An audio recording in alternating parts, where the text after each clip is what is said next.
and welcome to the Orthodontic Products Podcast. I'm your host, Alison Werner. On today's episode, we are tackling a seasonal challenge that almost every orthodontic practice faces as the temperature rises, the summer rush of urgent patient calls. From loose brackets and wire pokes to lost retainers and aligners left behind on family vacations, these disruptions can easily derail your daily schedule and overwhelm your clinical team. But what if the key to managing this seasonal spike starts with a simple shift in mindset? Joining me today is practice management consultant Andrea Cook. She argues that most of these emergencies aren't actually emergencies at all. They are simply problems that require solutions. We're going to discuss how to eliminate the word emergency from your practice's vocabulary, how to empower your front desk team with the right triage verbiage, and the proactive clinical and educational steps you can take right now to protect your schedule and keep your sanity. Here's our conversation. Andrea, it's so great to have you back with me. Oh, it's great to be here. It's been a while. Yeah, definitely. We've all been busy, but I love know. being back. Exactly. Well, I'm really looking forward to this because we're going to talk about a summer topic. It is the summer. So we're going to talk about summer emergencies. So talk to me about, when you're working with clients, what types of orthodontic emergencies tend to increase during the summer months? And what factors do you think are driving those trends? Probably my two biggest that increase are bond failures and lost items. I lost my retainer. I lost my aligners, things like that. I went camping and the bear ate it. I don't know. Yeah. So those probably are my biggest two emergencies. Mm-hmm. And I want to preface this whole podcast with a lot of these aren't emergencies. They're problems that we have in the office. Mm-hmm. And if we treat them as emergencies, then that's when we'll talk about it in a little bit. But that's when they have such a huge impact on our office that we have all these emergencies. We don't. We have problems in the office that we need to deal with. And how we deal with them will dictate the impact on our day. So we need to manage them instead of them managing us. So okay. those are probably the two biggest areas that I see over the summer. Okay. And like you said, those aren't necessarily an emergency. In the orthodontic world, truly an emergency is I have a Herbst appliance that half of it's out. But it's something like that. But if it's a wire poke or a loose bracket, we can triage it and we can manage it from afar where it doesn't have to be. I have to be seen today and it has to be after 4:00 and those things. So those are the really only true. And if they get, if they have an accident, they get hit in the mouth or something, that really isn't us as well. It's probably a general dentist that they should be calling. So we generally don't really have emergencies, but we have to get that thought out of our head that these are emergencies. Yeah. Okay. So then,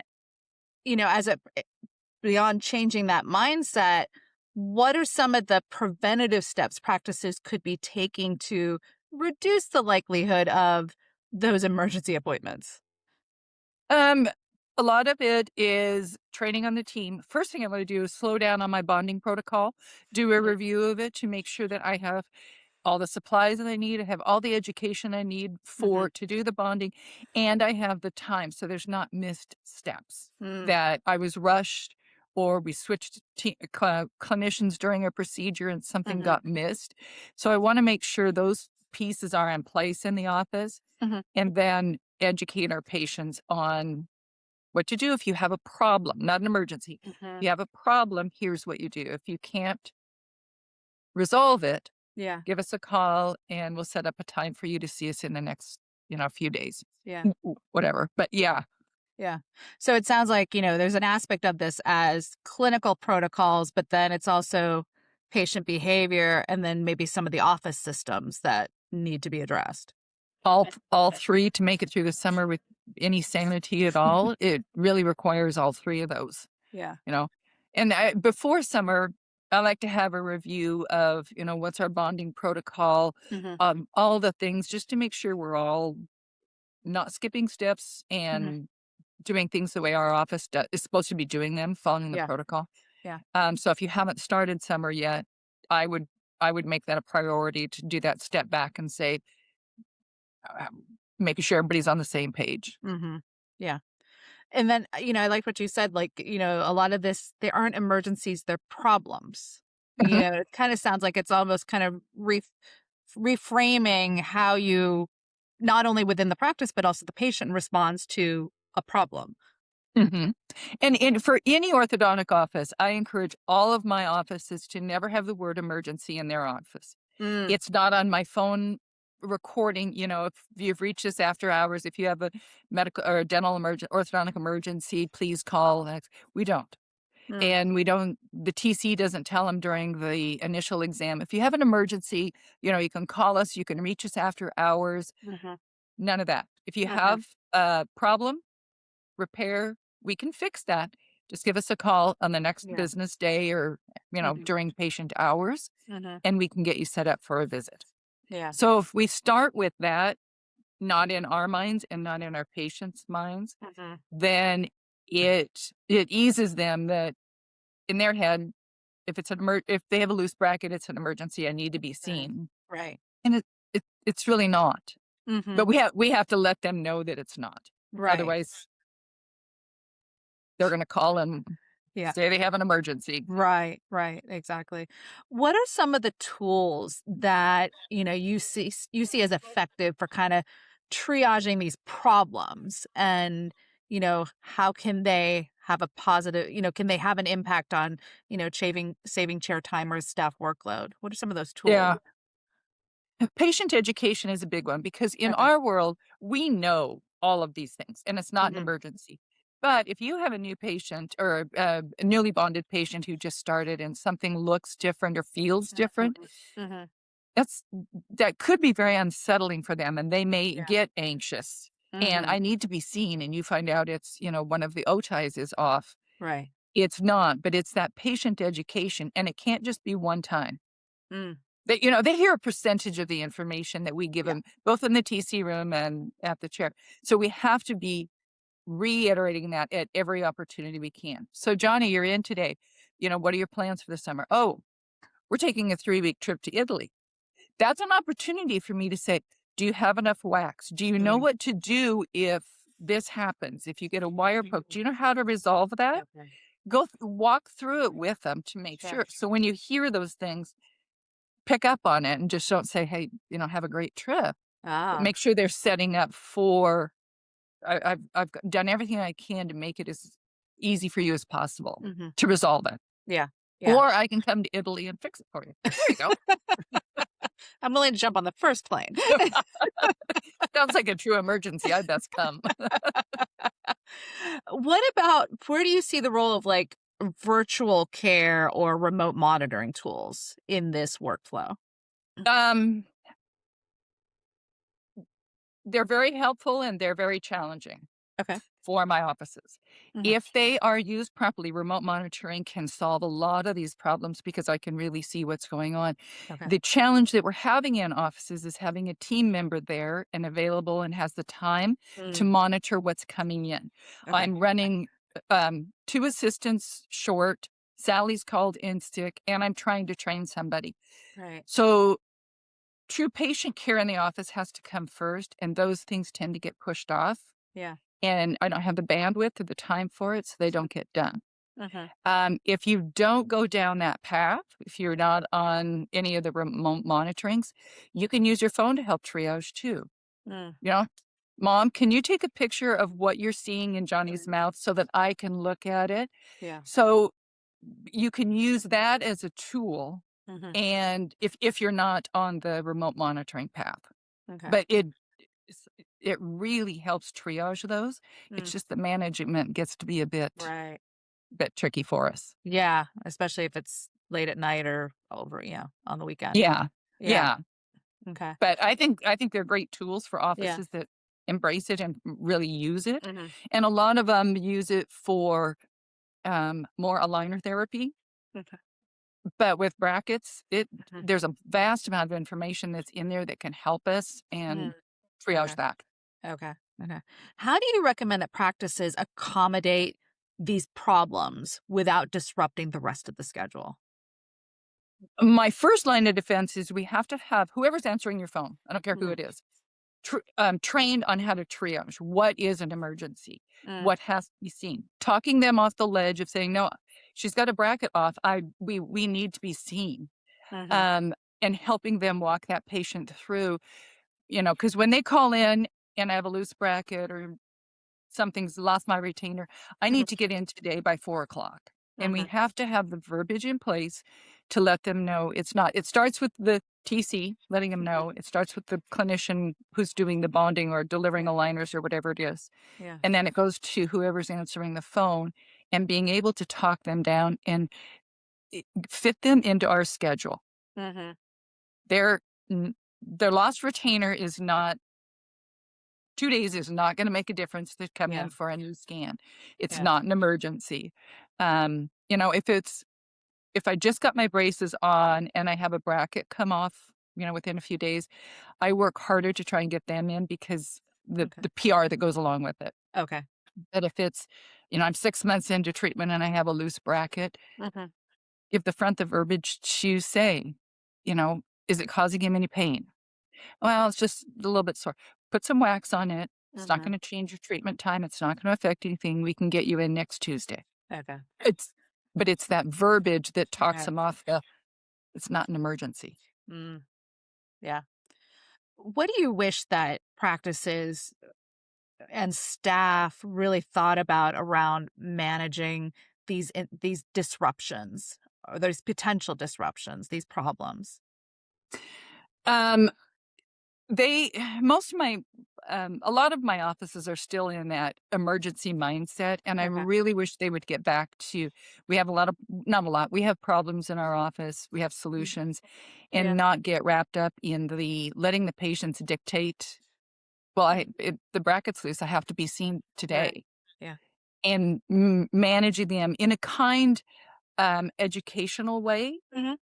but not letting them manage our schedule for us and say, Mhm. nope, I have to come in today by 4 o'clock. Right. And when Johnny's lost his retainer, he just told mom about it, but it's really been lost for 3 months. You Mm. know that. So,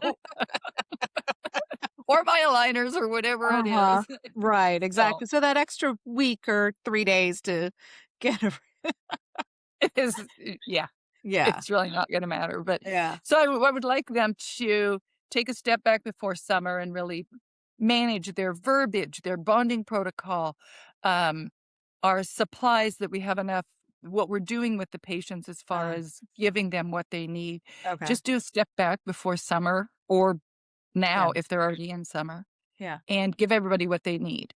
And then making sure my clinicians have the time to do the appointments Mhm. and they're not either running 2 chairs to where they're forgetting things. I'm Mhm. in a hurry, so I forgot to clip those distal ends. Yeah. I thought so and so did it. Giving them the time and the tools to do what they need, Mm. it makes a big difference. And I know we're stretched. We're all Yeah. just stretched right now. Yeah. Yeah. But without that, that's where a lot of things get dropped. Yeah. Yeah. It's interesting because when, I came into this topic, we had talked about summer emergencies, but really it sounds like we need to reframe, get rid of that word. It's It's just, not in my office. it's a Any of problem. my I offices. have a problem. I And I have a have a solution problem. for you.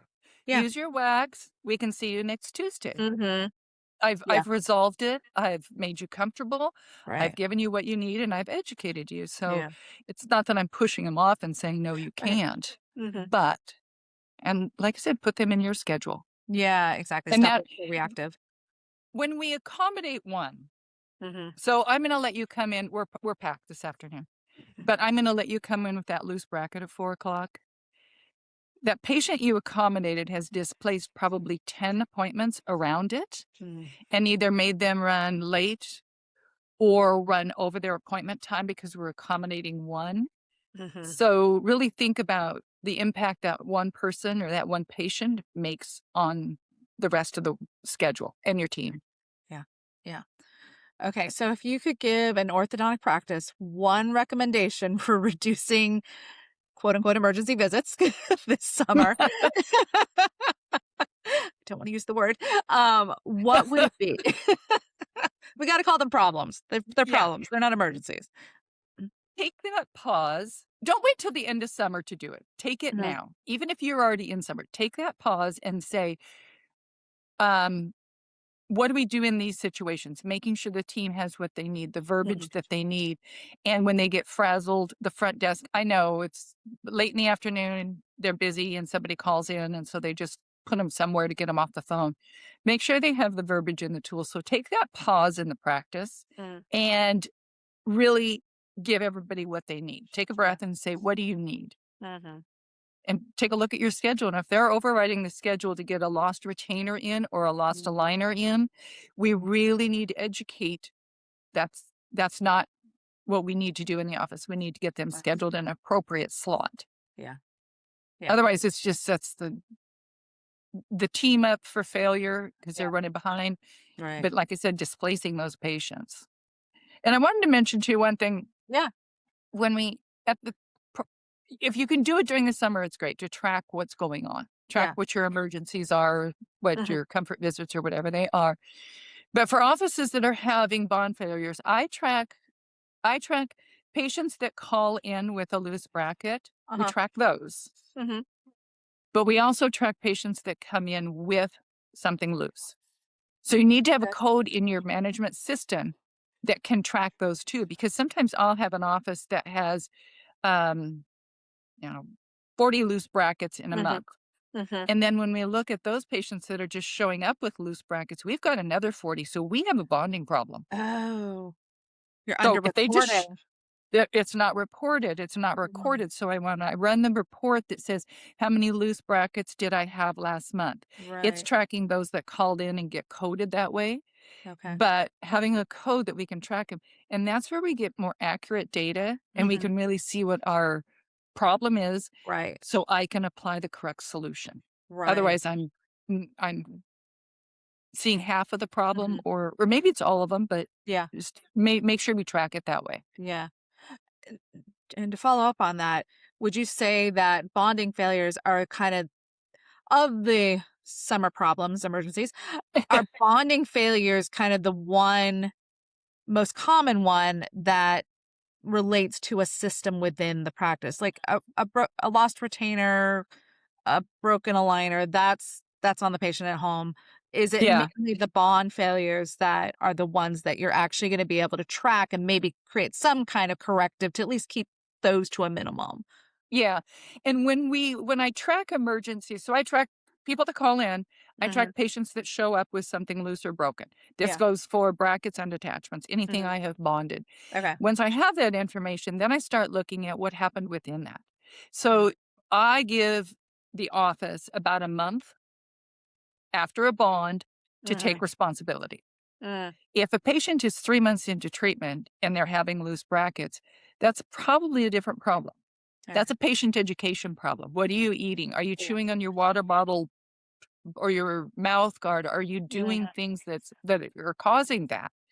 So we have to look at what the problem is and when it is, and then we can determine we have a clinical bonding problem because we're having the majority of them are coming off within 2 weeks of a bond. Or are they 3-4 months into treatment? We probably have a different problem and we probably need a different solution for that. Yeah. And so it's having that patient education ready to go depending on, or clinical workflow change to address. Yeah. But we have to figure out what it is before we can slap a Band-Aid on it and say, this is what our problem is. We have loose brackets and start talking to your clinical team about, you guys have to get your bonding protocol under control. It may not be that. It may be more patient-based. So. But there's a solution to your problem. Yes. Solution to your emergency. And it goes anywhere from how products are used to what's your curing light, what's your isolation. There's a whole, rabbit hole I go down when I'm working with an office trying to reduce theirs if it's truly bond failures. So, but it has to be done. Well, at the end of the day, stop making emergencies. Stop making your No more emergencies. We're going to have problems, but make those problems fit into your world. Exactly. And problems can be solved more easily than an emergency. Yes. All right. Andrea, thank you so much for joining me. I really appreciate it. Alison, thank you. And I hope everybody has a wonderful, problem-free summer. There you go. Problem-free summers for everybody. All right. Take care. Thanks. As always, thank you for joining us. Be sure to subscribe to the Orthodontic Products Podcast to keep up with the latest episodes, and be sure to check out orthodonticproductsonline.com to keep up with the latest industry news. Until next time, take care.